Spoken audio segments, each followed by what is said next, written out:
On this week's episode, we're debriefing on a Pop Girl reunion, Why do I want to see Gracie with Justin Bieber? the latest TikTok drama that has resurfaced once again. Have you guys heard of this whole Sienna May and Jack Wright drama? What would you do if Paul Mescal crashed into your Uber on a night out? Actually, can we get a selfie, Paul? And then they were like, love you, bye. And then you just see him like riding off on his Oh bike. my God. Finally, Sapna chats to the coolest upcoming musician before she heads on her tour. And I just started going, tiptoe on eggshells, I gotta be back. And everyone's like, Jesus Christ, me. Remember to subscribe and stay tuned. Hello, hi We're back. everyone. It's Daisy and Sapna here, and we're joined by Cartia. Hi. Thanks for having me. You've obviously been in the office before because Yeah. we filmed lots of fun content with you at Christmas for our sleigh, but it's good to have you on the pod Yeah, to do a I bit of know. a yeah. I'm excited. I literally just said I'm really happy it's your guys' podcast and not mine anymore, which people probably be like, that's so rude, Cartia, but it's just like, this is so fun. Now I'm sitting on this side and I can just sit here and Just do your thing. just chat. Not overthink like no it, thinking, yeah. no thoughts are going through my head in I this love that minute. so much. How have you been? I just got back from Bali, so Oh my God, life is dreamy. good. How long were you there? I was only there for 4 days, but essentially I was there for 4 days on the end of my trip, and then I was in Oz for 3 weeks before that, and then Bali again for 3 weeks. Were you there for before Christmas that. or was it an extension? Yeah, so I flew from London to Bali, Christmas, New Year's, Oz for 3 weeks, and then Bali for the last 4 days, and it was perfect weather. But when I was there for Christmas and New Year's, it was torrential rain because it's their wet season. Really? So it was a bit intense, and I got really sick. But everything's fine. And now you've come back to the UK and the sun is setting at 5 p.m, Better than it was. which is a pro. But like Yeah. to me, it doesn't even look like it comes up. No, I mean at the I'm- moment. This is the worst time. It really is. Before we get into everything, I think we need to go through our outfits. Oh, yes.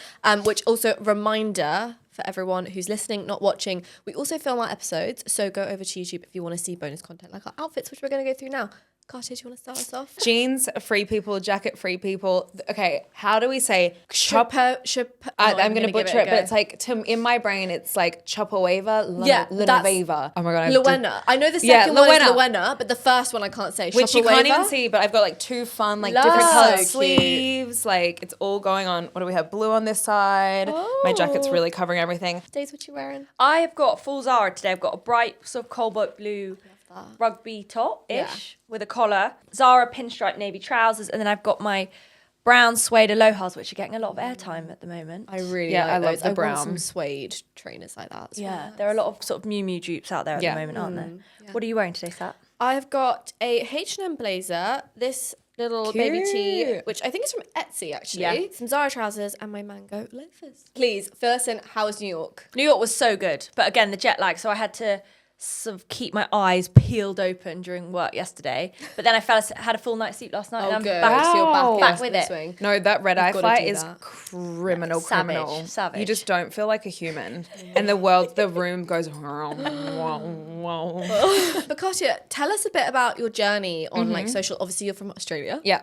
And now you're here. Yeah. So give us a bit of your backstory. Backstory is essentially I got into the influencing world by accident. I was in acting school and I was desperate to become an actress and work in film and TV. And I said that to my acting coach, who was like deeply theatre. He was like, of the arts. Like, he's like, no one, like, that's trash. Yeah. Like, and I was like, okay, well, F you. And essentially he was just like, it's really hard to get into, good luck. And I was like, I'm going to find a way. And I started doing stage makeup and learning how to do prosthetics, all of that anyways. And I started doing makeup for like girls' formals. And I was like the go-to makeup girly, self-trained. I really, if I looked back, I would be mortified. I would think I'd be mortified, like, and But apologize. that's not your fault because times have changed and trends have changed. Yeah. And, like, the vibes are so different now. I don't even want to, like, anyways. So I was doing makeup and one day a friend just said to me, like, can you send a video? I'm doing a smoky eye or something. I can't remember.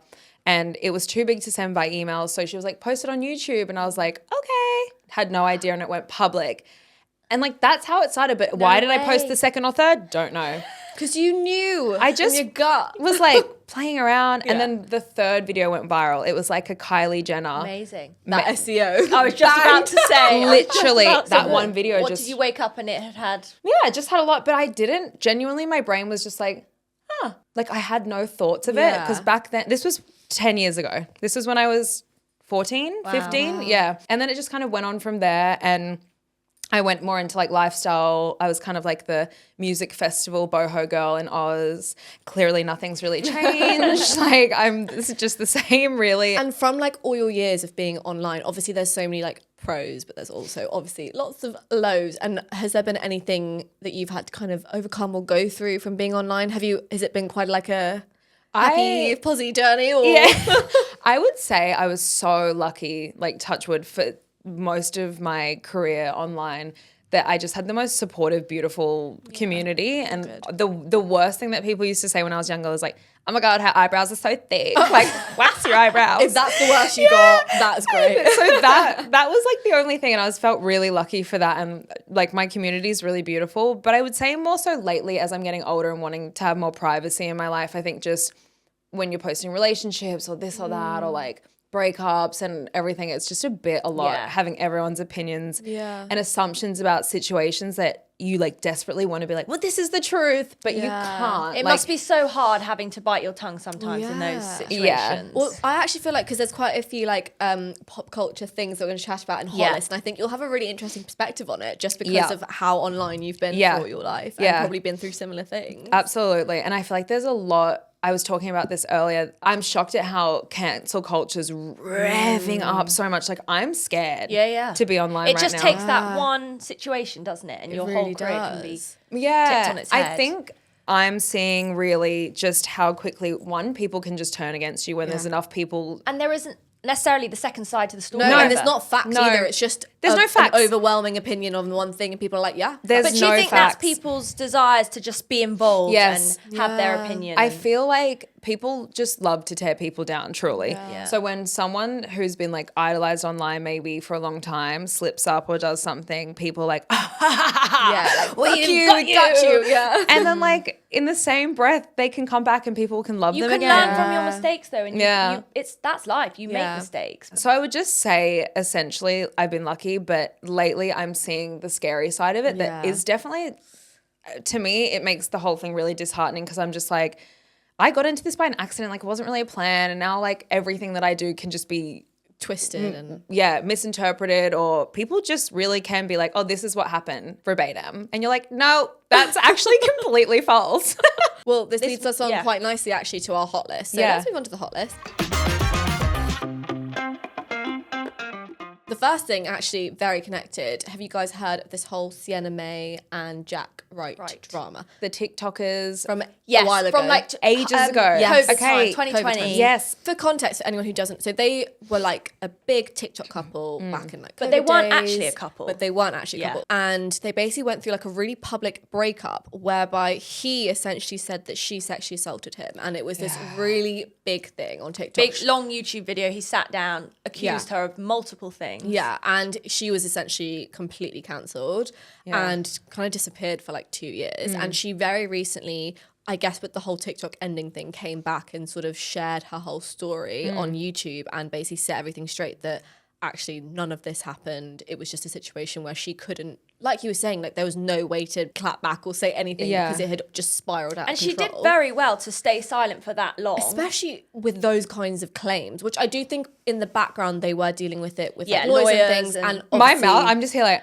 I know. They twisted a lot of things that happened. I think, like you said, their whole relationship wasn't actually real. It was back in the days when, you know, they were doing the hype houses, all these things, and she said she started posting sort of body confidence content, and it was just blowing up, and she said she was posting like 5-6 times a day, loving it, loving the community she was building. Then she was sort of reaching out to other creators on the platform that were blowing up, and that's when they were all linking up, doing content together in these houses. So she messaged Jack and was like, let's do some content. And obviously the stuff that was performing was the stuff they were looking really coupley. I remember that. Do you remember? And then like dancing on the beach. Yeah. But then she said when those cameras turned off, it was like they were just friends. And obviously she said the more we were doing it, the more I was kind of. Yeah, she probably formed feelings. Yeah. But he was always shutting it down. Like, and she has receipts, she has the text messages of them being like, oh, well, I want to tell everyone that it's not real relationship and like end it, blah, blah, blah. And I think it's essentially when she did that and she was saying like, I'm going to end this publicly and like say obviously, you know, we're actually just friends, we like played into it a bit, but you know it's not a thing. And he came out with this whole smear thing on her that she sexually assaulted him, and they'd like show clips of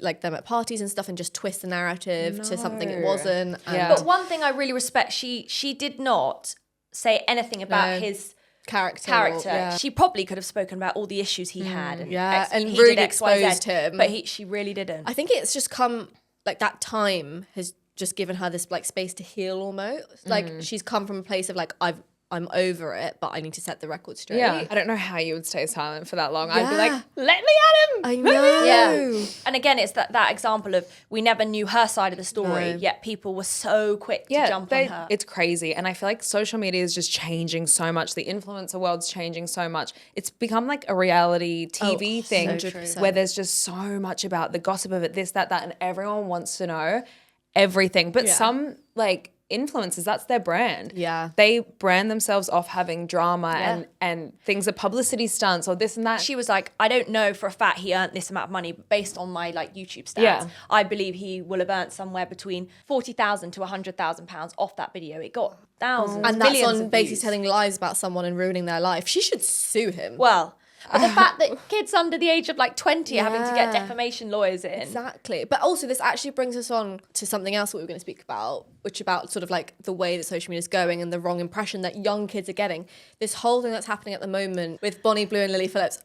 Do you know what? I'm all for like, do what you want to do with your body. If it doesn't 100%. hurt you or hurt anyone else. And I do also think with like OnlyFans, that was such like a revolution almost for women especially to take like that industry in porn and make it their own thing. They're in charge of what they're doing, their content, their videos, their editing, creating, whatever. It's not like someone, you know, that kind of sketchy 70s vibe of like a man in front of the camera and telling you what to do and directing you. But this new wave of content and the sort of themes that are coming out of it are so disturbing and like really triggering for young people, I think. For anyone who's listening who maybe doesn't know about this, basically there's these two adult film creators, Lily Phillips and Bonnie Blue, and both of them have kind of gone on this content thing of how many guys they can sleep with. Lily Phillips filmed a video where the content was that she was going to sleep with 100 guys in 24 hours.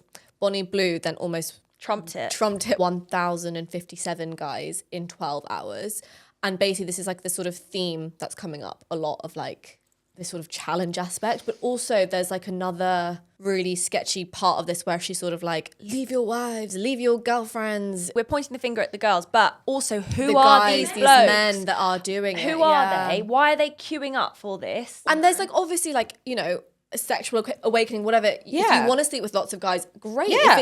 If it's good for you, it's good for them. But the way that this is being done is almost like self-harm. And it's also putting women as like just an object that are there to be like used essentially. Which I think for young girls, really bad message, but for young guys as well. These are conversations that really do need to be addressed in schools. If you think back at like our sex education, here's a banana, let's all just put a condom on it. That was the extent to which it got. Yeah, well, that's the thing. It's a mixture between not having the right information from like a school or an educational way and then being given the wrong information. And they're like two things coming together is terrifying. At school, you're really taught the bare minimum. Like you said, it's about like how to put a condom on, what's a period, don't get pregnant. That's literally all you get told. And it's boys go in one room, girls go in the Exactly. other. There's So no it's like, consideration for anyone in the LGBTQ plus community. There's no consideration of like sexual pleasure and confidence and like, especially for females. Yeah, exactly. And I think, I mean, maybe platforms like this is obviously why you know, we start talking about this more, but I think it's really dangerous how it's all going. Anyway, should we move on to something? Yeah. Okay, we were talking about this a little bit before, but so these two girls that we follow, They're from Australia. The two best friends. Yes. We follow each other. Oh, great. Yeah, they're so they funny. were called Two Dumb Chicks. I think now they're Belle just Belle and and M. Yeah. Basically, on their stories the other night, they basically captured this interaction they had. They were in an Uber.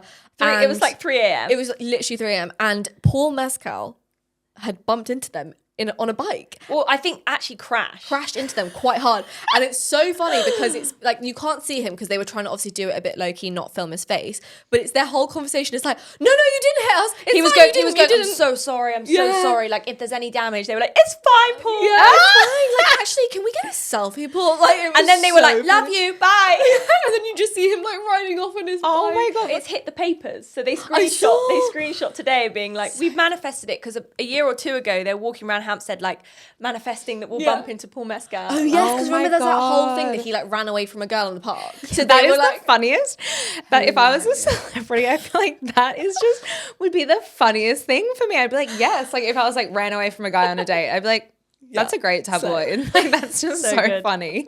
Have you guys seen that Doja Cat, RAYE, and Lisa have got a song together that's coming out, the three of them? No. It's really giving me like Charlie's Angels. Or like when Shakira and Beyonce did a song together, you know, there's like power pop like singers. I love that. Teaming up to do a song together. It's like a proper like girl band moment and I love it. If you could put like 2 or 3 singers together, like iconic people together, who would you do? I need to think about Yeah, this why one. can't It's quite hard. Yeah. I would maybe like Taylor, Oh, of course.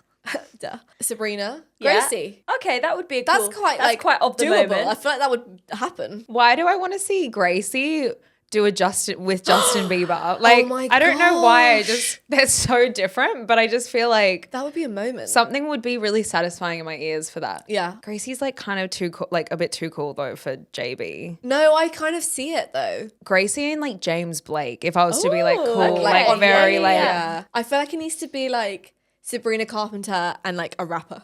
Do you know what I mean? Like Yeah. someone to just do like one verse on like her yeah, song. yeah. Okay, so there was an article on Substack. I can't remember the name of the author, but I'll put it in the comments below.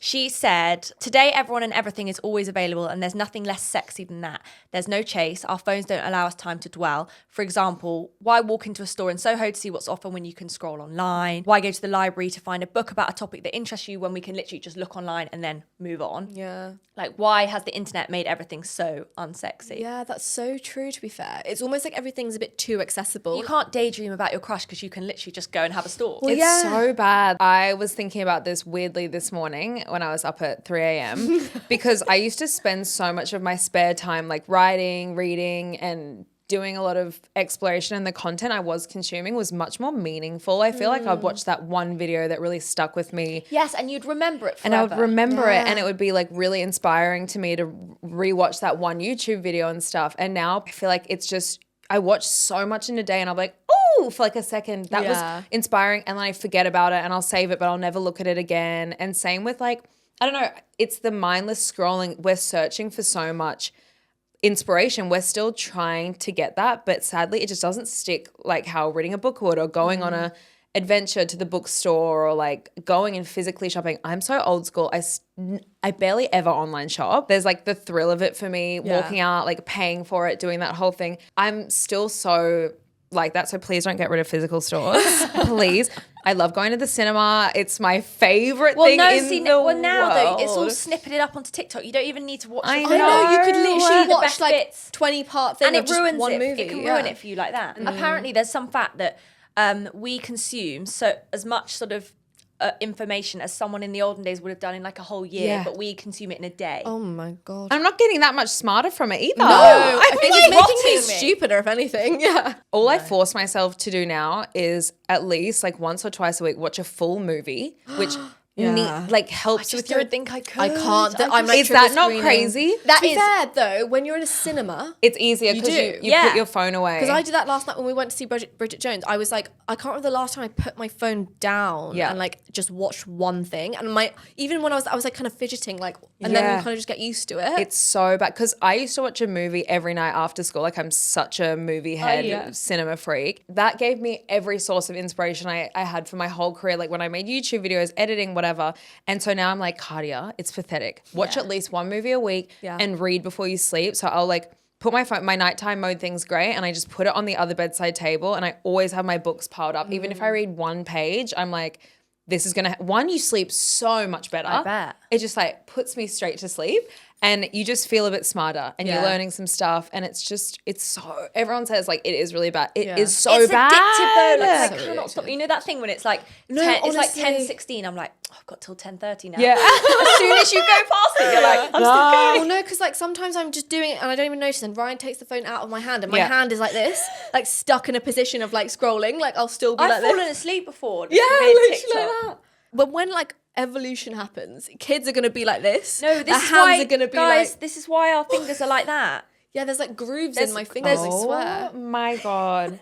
It's not okay. That is an iPhone groove. Holy guys. man. That's Ew. Bridget Jones. How was it? Oh, yeah, it was really... I don't want to ruin anything. Yeah, we got an exclusive screening of the new Bridget Jones, Love which that. was put on by Lux to our extra important readers, which Yeah, is it was amazing. really nice. Basically, before it comes out, they all got to watch it. And it was so good. I just excited. love, like, everything about her. I just love. And actually, we did a talk about Bridget Jones and, like, how to be more Bridget and that kind of thing beforehand. And I thought that was really interesting. Like, it was sort of how to lean into life being quite imperfect, because her whole thing is that she's got her shit together, but she hasn't. Yeah. But she's still, like, really successful. And, like, so we were sort of talking about that, and I just really relate to her in that way. It was sad. I didn't cry. Yeah. I got like warned before that it was going to be really sad, and I was like really prepared to like be have a bawling. cry. But I didn't cry. I mean, maybe I was saying earlier, maybe I'm just a bit numb, but like it was really really nice.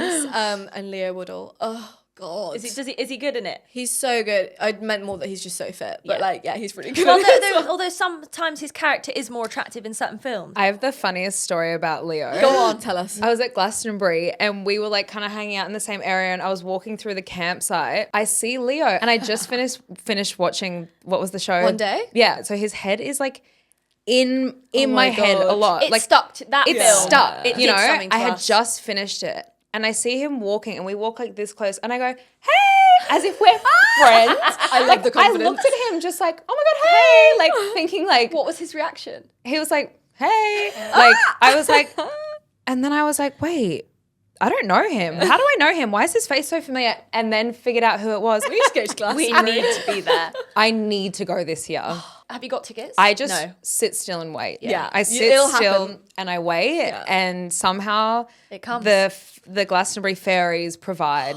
Amazing. Okay, guys. Well, up next, I am chatting with B, or B and Her Business, who is a upcoming musician. She's about to go on tour. She's 20 years old. No way. She's literally been blowing up on TikTok. And yeah, I'm going to ask her about her journey, her writing, the music that shapes her, and what's next. So that's what's coming up next.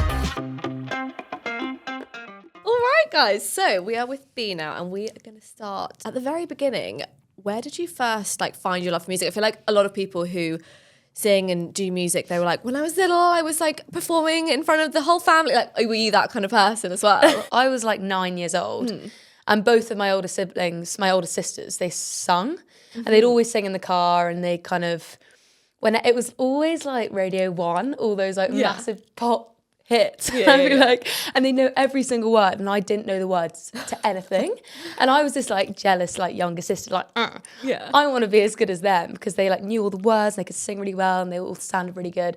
And so I kind of just like decided one day that that was the thing I was going to be better than them. That is so funny. That's like the biggest like sister thing. Like, I'm going to be better than you. I was like, I'm going to be singing. better than you. I'm going to be better than you. And they were both like, "Be like, what? Yeah, it's not a Where does this come competition." from? You're awful. You're so bad." And I was terrible. But I kind of had Really? this like delusion that I was just amazing. It was really, really weird. But I'm actually quite glad I did have the delusional thing. Yeah. Because if I didn't, I guess I probably wouldn't have. Well, that's half of everything though, music. isn't it? You have to be like a little bit delusional to like fulfill your dreams almost. Yeah. Like you have to just have that like bit of Yeah.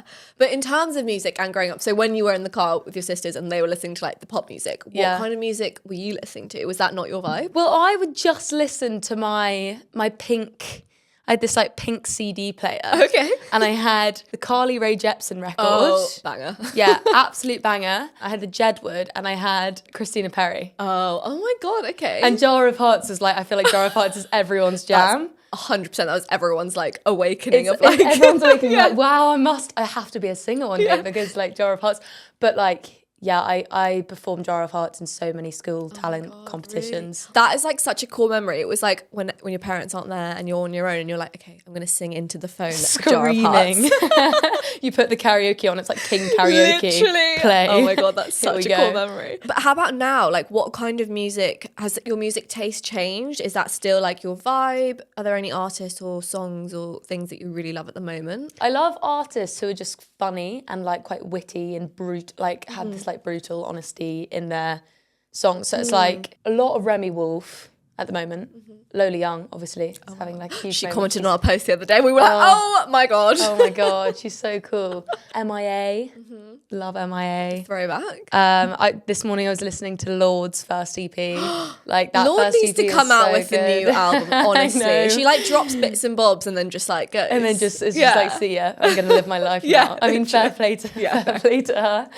But yeah, she's so good. But like that's what I've kind of been listening to at the moment. Yeah, obviously, music was a passion. Like you said, it was with your sisters, like kind of battling them, whatever. But like, when did that then become like, no, this is going to be my career? And like, how did you actually make that happen for yourself? I must have been like 12. And I was looking in the mirror and I was like practicing for an interview. It was so... Oh, as in like So I was interviews when like, you... this is like, I was like practicing for the interview. Yeah, that yeah, I yeah, was yeah. like... Oh, like Graham Norton. I was like doing all my answers. Yeah. And I think it was like at that moment where I was like, oh shit, I've actually told everyone that I'm going to be a pop star one day, so I have to follow through. Yeah. And so this is me now practicing, like doing the interviews and all the stuff. And I guess it's just like going to have to happen. Well, it's almost like that first seed. You're like, okay, I'm manifesting this now. Yeah, it's like you're too far gone. Yeah. You're too far in to go back. But I was there like, no. I'm being fully for real. I'm being serious. Yeah. So then I kind of just started posting online. There was like Musical.ly back then. I remember that. And so I was posting on Musical.ly. It's like the Vine, but like not Vine. It was yeah. And I was posting on Instagram and everything was doing so badly, like for ages. And I just kept posting and posting. And then when I got to like 15, I think I just started posting like covers. I started doing that speaking before you sing. Oh, You know, when you're like, I love you, but... Oh, yeah, those like viral and then you songs. go Yeah, off and sing a really sad song. Yeah. So I started doing that and that started catching fire a bit. And I think that was... Was that on Instagram, TikTok? That was on TikTok. Yeah. I just started posting those types of videos and everyone, I guess, liked those a little bit more. So they were getting like a couple hundred likes and I was like, whoa, like it's starting to grow. And then I kind of kept doing those and they all just like gradually started doing better and the whole thing just started to grow a bit more. And then one person commented, oh, I really like your low voice. And I was thinking, what low voice? Because I've literally never sung with a low voice. And then they were like, yeah, why don't you do Summertime Sadness in your low voice? And I was like, low voice, okay, like whatever. So I did a low cover of Summertime Sadness and it just like popped off. And I was like, whoa, Thanks that one person. maybe I do have a low voice. And then I started like training my low voice, but like training like forcing my voice to go low when I was like really young. It's probably not good for my voice at all. But now my voice is really low and it's kind of a whole thing. Yeah. Obviously, you said that maybe when you were much younger, you didn't think you could sing. But did you ever have like professional training or was it genuinely you like practicing? I had the odd lesson at school. Yeah. I never really liked showing up because I was just so arrogant. I was literally like, I don't need singing lessons. and I regret that. I should have had singing lessons. Well, no, because I almost feel like if you did and if it was more of like a professional thing, that maybe you wouldn't have that like unique sound that you do now. I think it's almost like learning it yourself and like finding your voice. Yeah, it's that interesting thing because I think when I was posting the videos, I was obviously I was recording myself for like 6 hours a day. When it got to COVID, I could have like 6-7 hours to do it because there was just all the time in the world at home. So I was like sat at the piano, just recording myself hours and hours and hours and listening back. And I think it's that like listening to what you're doing makes you so aware of like... Oh yeah, like, oh, I've gone a bit pitchy there, I've gone a bit of it, that would sound better like that. That was awful, that. Yeah. And then you kind of know what's good, what's bad, and then you do it again and again and again. You kind of become a bit more tuned into yourself. Yeah. I'm like a bit of a perfectionist. So I'd be sat there and I was really I was bad, but like when I'd listen to it back, or if I messed up, I'd get really angry. Like, and I think I was a really angry kid as well. Like when I was 13, someone told me that I should go to anger management classes. Like rage, full on rage. But do you feel like now that like emotion and that like anger and like that's what you put into your songs? Like have you found like that's like an outlet almost? I think so. Yeah. Like some of my songs are angry. Yeah. Like sometimes I think I need to tone it back because I'm like, oh, like if I'm in the studio and I'm writing, sometimes I go a bit overboard. But I think, it's a really good outlet for that. And I think that's why I'm actually a really calm person now. Yeah. It almost like gets it out of you, doesn't Yeah, it? it gets it out of you, like the bee in your bonnet. Yeah. Oh, Part I of the love fun. that. Which leads on very nicely to what I was about to ask you. The name, your stage name, Be in Her Business. How did you think of that? Like, what does that mean? What's the name? Tell us. Initially, my handle, what do you call it, like Instagram name was Beebs Music. Right. And I was like, this isn't going to cut it. This isn't going to cut it. And there was this girl in my year who was really cool. Kind of doesn't make sense. I'm not going to say her name, but she spelled her name with a Q. I was like, okay, so what would she do? Yeah. Because she's sick. Be in her business with a Z. Okay. Yeah, and so I was there like, this is life-changing. This is life-changing. God, it sounds so cool. And then it was like, as my Instagram name, and then one of my friends was like, B, surely you should have the same name on both platforms because it looks a bit weird you having one different one. And I was like, whoa, that's such a good idea. So then all like platforms changed to Be in Her Business. And then it kind of just stuck, obviously without the Z on Spotify and stuff. But yeah. Obviously, we've all seen your viral videos of Safety Net on TikTok. That's how I first saw you. I mean, when did you think of that concept of like doing a cappella in public? And like, how did it first, when the very first one you did, how did that go? Oh, I guess it was at the train. I think that's train the first station one I saw, yeah. We were just like stood around the piano and I felt like I could just like hide behind the piano. I was like, and I also had the whole choir around me, which is great because then you don't feel like you're alone. 100%. Because I've done those things in public before where I'm just like alone and I'm like, help. But I think that's what gives it impact because it's almost like someone, you start singing and maybe people think, oh, she's like busking or something. Yeah. And then the choir comes in and it's like, oh, And it's wow. like, it's like, oh yeah, my it's a gosh. whole other thing. Yeah. It's a surprise element that catches people because it's like they just think, oh, sweet. It's really fun actually going out and doing it. I think we want to go do some more. Yeah. But it's very love-hate. It's very well, I was love-hate. going to ask, like, do some people, I quite like that when you edit them, there's obviously the cool reactions, people like stopping and watching, but you do have a few like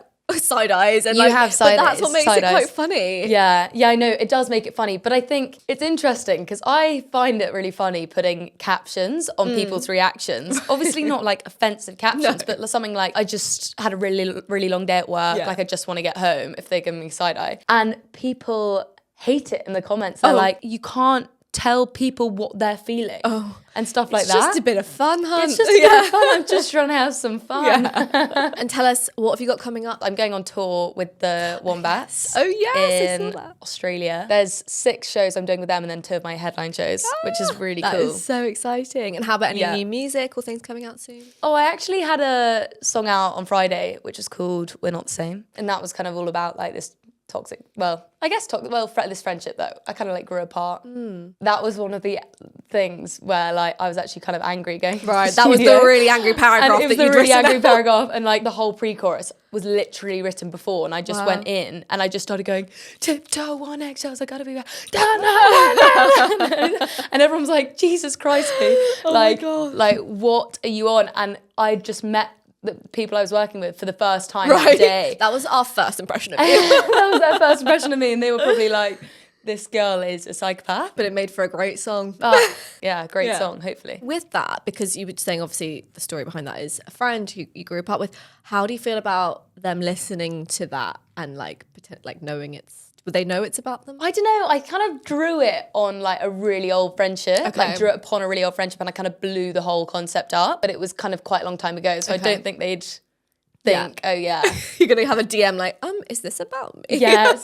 Yeah. But does that worry you, or you sort of like, it's a universal storyline, like it's something that anyone can relate to, and you know, even if that person knows it's about them, do you care? Or in a way you care. Yeah. Because it's weird. Yeah. Like if they know this song, which is quite It's like personal, it's, and it's personal, and it's quite like strong, like gritty. And so I would be a bit like, oh god, yeah, it's a bit awkward if they knew. But it was such a long time ago, and I did blow it up a lot. So it was just like, I feel like it's very detached now, so it's fine. Okay, we're going to go on to some quick fire. What is the last song that you had on repeat? Quiet on Set by Remy Wolf. Okay. Dream collab, who's at the top of your list right now? Or like in the future? I always say Lily Allen, but I feel like yes. I need to say someone new. No, but I can really see that for you. Yeah, I mean, I would love to collaborate with Lily Yeah. Allen. I also love like Marina, Ray, Lord, like that kind of vibe. Would be so cool. That'd be so cool. If you could play, I mean, you're going to Australia, but if you could play anywhere in the world, where would it be? Probably Japan. I just want to see like how clean it is in the Yeah. flesh. Do you know what I mean? I want to experience that. Yeah. What's one piece of advice that you'd give an artist trying to stand out today? I mean, I feel like I don't really have a leg to stand on because I guess I'm also an artist trying to stand out. But like the thing I tell myself, well, I try and just detach from other artists' lives and like other people's lives as much as possible, in the sense that it can get quite overwhelming. Suddenly you're like, oh, they're doing so much better than me. And then it just like all creeps up on you and like gets too much. You should just focus on you, what you want to say, your life, your perspective, because realistically the interesting thing about your music will be your perspective, because no one else is telling it from your perspective. You know, you're the only one who can tell it from your perspective. So it's that thing, I think. I think that's such good advice, like generally as well in life. Like there's only one of you, so if you just do you, you'll stand out. Yeah, exactly. Okay, last question. Give us 3 words that describe the music that you have coming soon in the future. Energetic, uplifting. Nice. And No anger. no anger. And nostalgic. Oh, Probably. love that. I'm excited. I feel like I'm always looking back on the past. Like I wish I was still like 10 years old, Ricky. I think we all do. Yeah. Amazing. Thank you so much, Bea, for coming on. Thanks for having me. Before we move on to dilemmas, here's another reminder to please subscribe wherever you listen to your podcasts and also on YouTube. It really helps us out. Okay, I'm hiding my anxiety from my boss. Is that sustainable? I have high functioning anxiety, but I go out of my way to appear calm and collected at work. It's exhausting. Do I keep faking it, or is it okay to admit that I'm struggling without tanking my career? Of course! You should say, because it's only going to help you in the long run with like how people... But I think it's harder with something like anxiety though, because you're people... masking it as well, aren't Yeah. I wouldn't even know how to mask it. I get chronic anxiety and I have for years. The only way I can feel okay is I'll preface and be like, just so you know, I'm feeling a bit anxious. Like I'm fine. I'm not going to like tank out or do anything crazy. I just feel a bit anxious. It makes me feel safe just telling them. Yeah. Because you not telling them, if like say a panic attack brews, right? They can kind of then know how just to be supportive and be like, you know, and it probably would brew more you feeling like you're hiding this big thing where it's no one's going to judge you. Most people suffer with anxiety in some way, and like it's so hard not to these days, but there's nothing wrong with feeling anxious, and I feel like the longer you suppress it, it will bottle more. And that's sad that you feel like you can't tell them because they'll probably be like very supportive. And it doesn't make you worse at your job. Will like, not affect your career. No. If anything, it will help because you can then deal with situations or projects or tasks in a way that like everyone around you kind of knows you know, you might need to take a bit longer to do something, or you might, whatever. So it's always worth it. Yeah, definitely. Is it toxic to break up with a friend because they never support me? Every time something big happens in my life, my friend goes MIA. But when they need me, I'm always there. I've always tried to bring it up, but they have excuses. Is it petty to walk away, or should I try and fix it? Bye-bye. Yeah, I feel you are your best friend's cheerleaders, and those that can't cheerlead, sadly, I think it's them that's the issue. I do think that, but I feel like there's a step before that of like, because we were talking about this last night at the Bridget Jones thing, that I think as you go through your 20s or as you grow up, like you need your friends in different ways, and sometimes it's hard to notice that. Like you need to almost say like, this is what's going on, like I need you like this, or they need to say it back to you. And I feel like maybe you just need to have that conversation of, listen, I really need you right now. Sounds like she's tried though, that's the issue. Yeah. I think the first point of call is definitely like, okay, I have had my friendship things in the past, and I feel like navigating friendship is something that now weirdly I'm skilled at. But one thing that I've learned is just how to spot a crap friend. Right. And you will come across them in life. I think that is... Yeah, but it's That's about the truth. handling it. And the best thing obviously is being vulnerable and communicating like, this is what I need in the friendship.